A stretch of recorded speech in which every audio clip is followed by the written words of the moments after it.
excitement is about to begin. So get ready to be excited because, well, it's going to happen. That much I know for sure. So, because believe me, I know excitement. Here he is, the world's greatest uncle.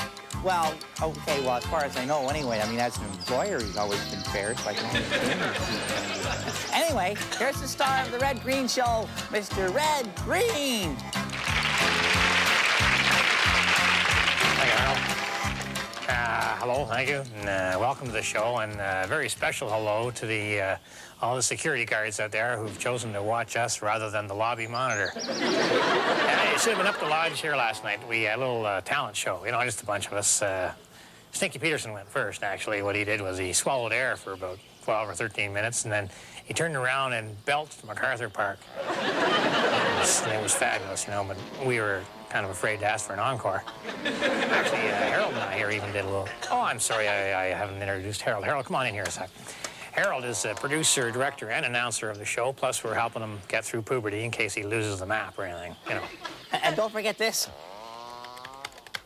I do all the special effects. Yeah, Harold, I was just telling him about the talent show. Yes, I was just reliving those moments myself. And it gave me the motivation and opportunity to cue up the next segment. So, Uncle Red, why don't we just, skip right on over to that, and then we can come back to you dredging up the past later. If there's time. Well,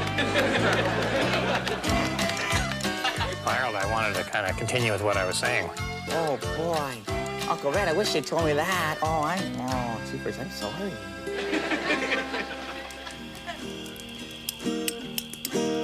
There's a funny little ditty. It's called the humming song. The humming song is pretty, but I don't know it.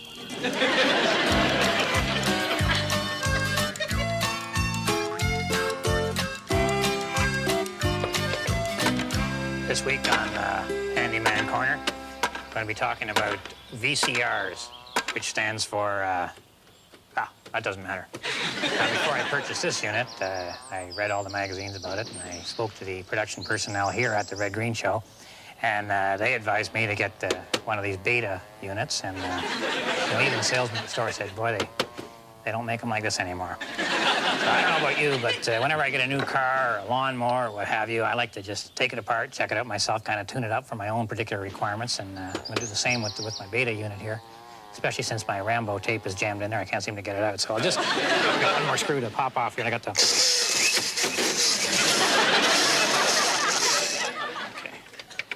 Kind of set for screwing in, which doesn't help. Anyway, this should pop off of here now. All right. Okay. Let's see what we got here. Yeah, oh yeah. Well, I think that there is a wire. And this seems to be some type of a plastic. And I guess to get the actual cassette out, I'm going to need to strip this.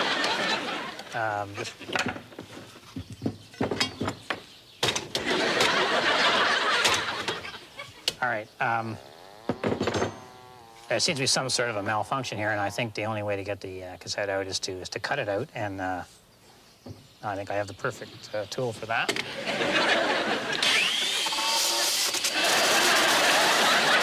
So now what we have is a movie with an intermission. But since I got the machine apart anyway, I have to take just that one last look at it to make sure that everything's everything looks okay. I don't know what that does, so. I will take those out of there. Keep it simple, my motto. And I'll just give her just a little clean out here.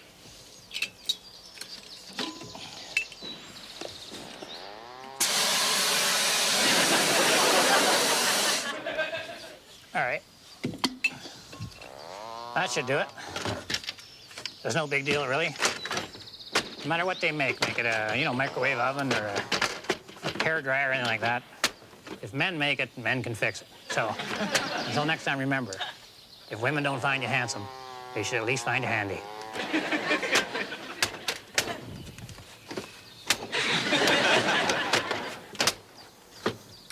Oh, wait, there's an eject button. I didn't see that. We'll be right back after these messages, and I'll finish my story. Count on it. Unless I get another attack of ennui. I don't think you will. Not on payday. Good point.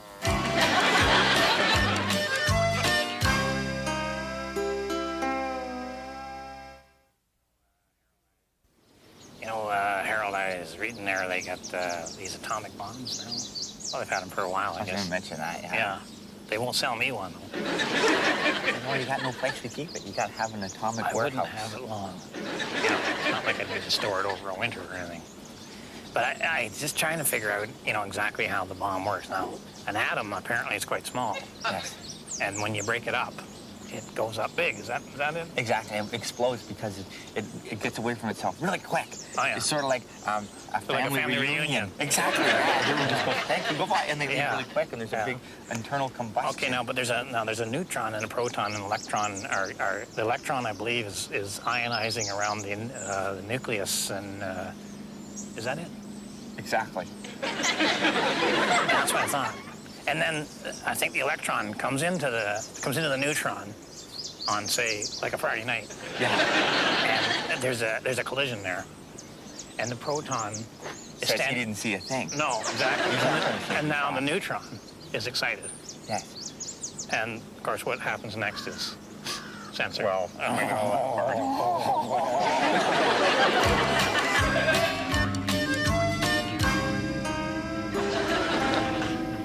It is winter.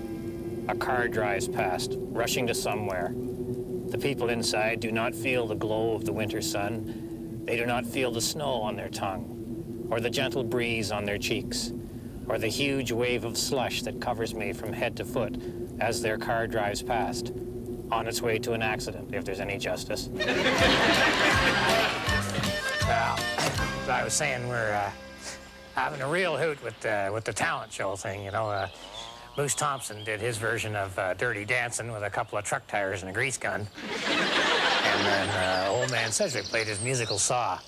But he got a little carried away during the flight of the bumblebee and ended up cutting the crotch out of his hip waders. He wasn't hurt, though. Close, but no cigar. Is that it, Uncle Red? Is that the end of the talent show story? Because if it is, we can just go on to the next segment. I mean, you know, if that's it. No, that's not it, Harold. I'll tell you when it's finished. Uh-oh. Jeepers, I wish you'd told me that before I pushed this button. Which button? Just a sec.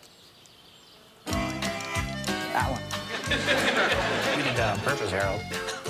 Sorry, I had to tackle all week.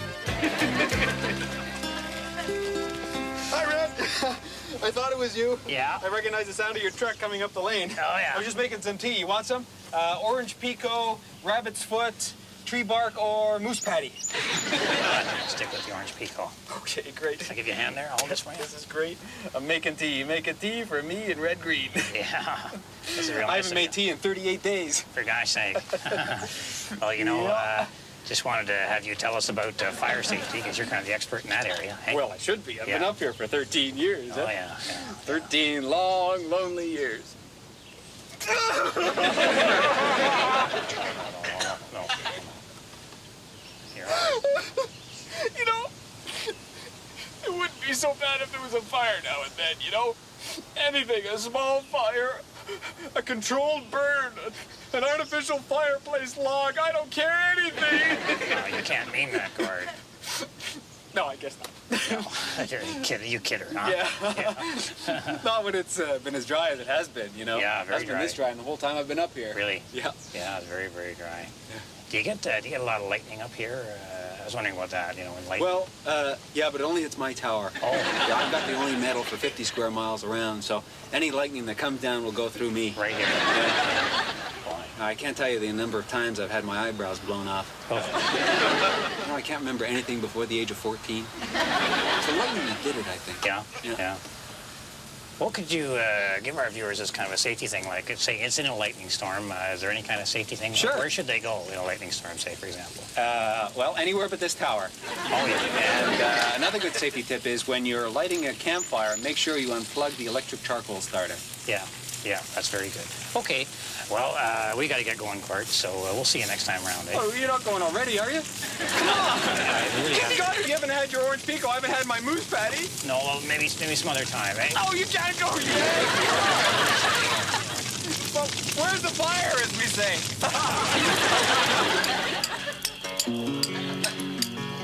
What do you see when you look at a tree? Are you scared of the bark or the way it's all dark? What do you see when you look at a tree? If you see me standing up to a tree, don't make a sound till I'm done. Uncle Red, this is my favorite part of the show, where you answer the viewer's mail, because I get to brush up on my reading skills, and it's an inexpensive production filler. Letter number 1. Dear Red, we're going moose hunting soon, and I wondered, how do you treat a gunshot wound in an emergency situation? Oh, that's interesting. I would have thought any gunshot wound is an emergency situation. Unless maybe you're shot by a doctor in a hospital. Why would a doctor shoot a patient? I don't know. Maybe some kind of a make-work project. Well, let's assume that the gunshot wound happened in an open field, if I might interpolate to that of which the viewer has eluded. All right. Well, first off, you have to determine where the gunshot wound is. If it's in the duck or the deer or the moose, well, you don't treat it at all, because that's where it's supposed to be. But if it's in one of your hunting companions, then first thing you have to do is staunch the flow. Oh, staunch the flow. That sounds neat. What's that? Stop the bleeding. And then you have to determine how bad the wound is. So, like, you might say, like, how do you feel or something? Yeah, that's right. And if he screams, "I'm dying," this is not good. If he mumbles, "I'm dying," that's actually worse. So next thing you try to do is move the patient if he can be moved. But if you move him and the leg doesn't move with the body, and you really have to rethink the transportation method. Right. So the person and the leg should move together. That would be good. I mean, that'd be better, right? Yeah, that's much better. And then what you do is you get the guy to the hospital, and then you go right back to hunting, because otherwise you'll lose your nerve. I'll lose your nerve for hunting altogether, you mean? And give it up. Yeah. Yeah, I've seen it happen to guys. Well, that'd be tragic. Well, it's the downside of getting shot. This week on Adventures with Bill, he's going to show you how to erect, that's a tent, I guess it is. You never know when Bill reaches into his pants. Now this to me is not a technique that I think he thought through totally, because those pegs and everything went all over the place, and we were there for a good 2-3 days just finding the little attachments that go on the end of the whirligigs there. Anyway, I'm holding the peg and he's going to hammer it in, and I think that hammer looks... I think Bill underestimated the softness of the ground at this time of year, and he drilled that baby down a foot and a half, 2 feet. But, Bill solves his own problems. That's about him. And solves them in his own way. But, no, what the deal? Oh, yeah, we wanted me to put this tent up, but it wouldn't reach. I was just going to stretch it up there, but Bill had another plan, and he's resourceful. You got to give him that. There you go. Bill's a lot stronger than he smells. I don't know what exactly that accomplished, but it seemed to make Bill happy, so... And then the two of us kind of got into, and this is not always good to be working at opposite ends of a tent. You need a kind of a communication thing happening. Yeah, he's fine. Now, Bill here, I got a little suspicious. This didn't look like a normal kind of a tent look, and I was trying to do my best to help. I'm there as a supporter, really, and literally, actually in this case. And then, that can happen. And he's wrestling around in there, and of course, what do you suppose he comes out with? The instructions. And I'm under the tent there, Bill. Oh, great, that'll work well. That's super. Bill can get scary on you. You gotta. Oh, he's a happy guy, isn't he? So now since the pole got a little bent, he decides he's going to tie her to a tree and kind of prop her up that way and Well, I do appreciate that, Bill. Thank you very, very much. Thank you for including me in your life. This is an old Indian technique that Bill finally resorted to for putting up tents. It's a little tricky, and you got to smoke a really weird pipe before you can do this. But you know, I've seen Bill do this a few times, and I've never been totally to be able to figure out how the heck he does it, because you have to walk funny to make it work real well. But this one now, he said he's going to do a real whoop-de-whooper here. Look, it throws the lines out, and then if you watch him, he kind of flops her in the air a bit. And that's it's the belly. It's kind of a belly flop there. It said it looks like a big bowl of Jello tent there. But by golly, she works, doesn't she? And yeah, he's proud of it. Nice work, Bill. So he's all set there, and got her all set. Of course, it's time for me to head back to the lodge, so I had to say goodbye to Bill there, and see you next time. Oh. Sorry, Bill. It is winter. A little rum in your coffee, a little whiskey in your tea, a little alcohol in the car windshield washer fluid. That should keep everyone wiped.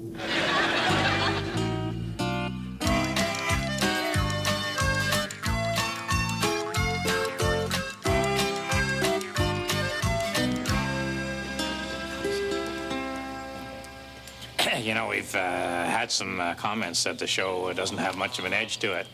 Well, here's somebody edgy. Okay, but yeah. I wonder what the plural to grilled cheese is. Anyway, household chores. Household chores. The other day, my mom asked me to clean up my room.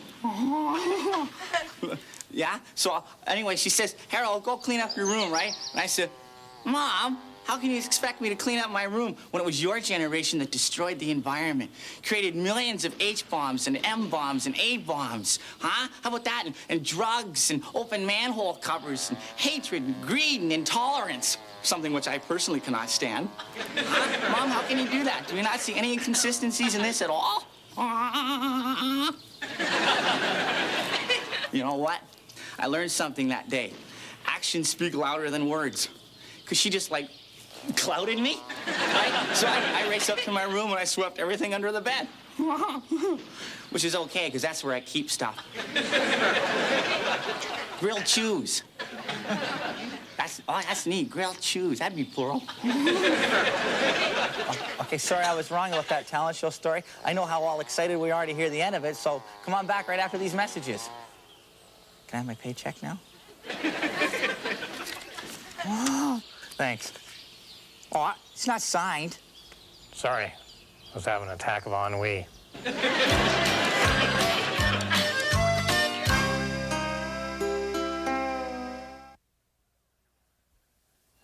You know, so many times, once you get to be an adult, you forget what it was like to be a kid. And you really should, I think, take a little bit of time, spend some time with a child. Good for you, good for the kid. You know, whether it's a neighbor's kid or maybe a nephew that's not like Harold, or maybe, you know, just through a stroke of bad luck, you have a kid of your own. Anyway, today I'm going to spend a little bit of time with one of my good childish friends here, Max. Max and I are going to do a little one-on-one on the old basketball, the old hoops, the old hitting the slats up on the boards on a pretty bad-looking asphalt. But we're going to what we're going to start with here is, see, because I like to just teach them, too. I don't want to just fool around. This has got some educational... Max, you try to defend me there. And now what I'm going to do is I'm going to show you some of my moves, okay? And I'm going to come in and go for the basket. Okay, you ready? You ready? Okay. Okay, ready? Time out.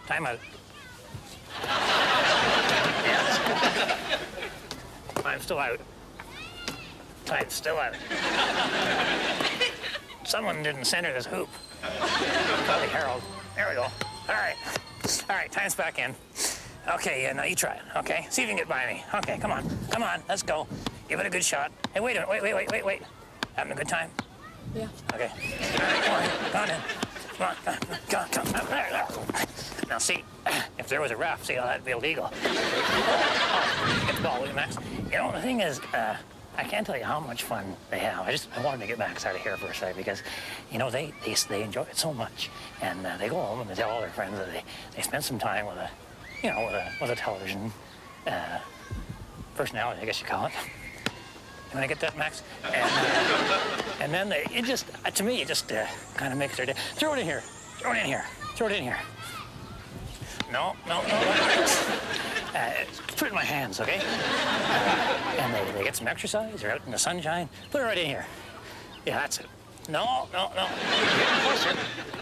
And the young legs, and they Max, I'm kind of tired. Wait, one more, okay. All right. Oh, yes. Go get that. Hurry up. I got things to do. But, if any of you would like to spend some time with a child, go find one, you know. God bless you. Here we go. Time out. Was that sarcasm there?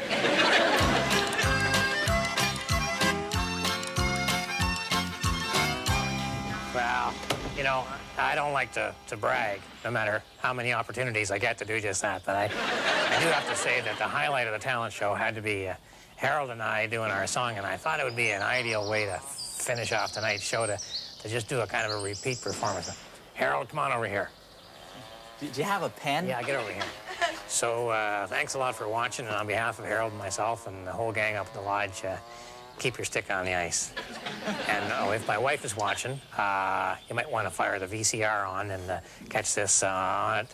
Put it on that cassette that I'm building up for Dick Clark. Okay, you got to picture this. We're about halfway through the talent show. Stinky Peterson had just finished juggling bowling balls, and he was on his way to the hospital. And everybody's fighting over potato chips. And suddenly the music begins. I'm coming home, I've done my time.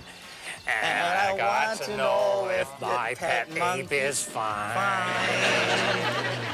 If you receive my letter saying ennui. Simple little words, all I need to set me free. I wrote and told her, please. Yeah. Listen to this part. Tie a yellow gibbon round the old tree. It's been 3 long years. How's my pet monkey? If I don't see that yellow gibbon round the old oak tree, I'll stay on the truck and say, careful here, Harold. The blame on me. No, do it. If I don't see a yellow gibbon round Big finish. the old oak tree.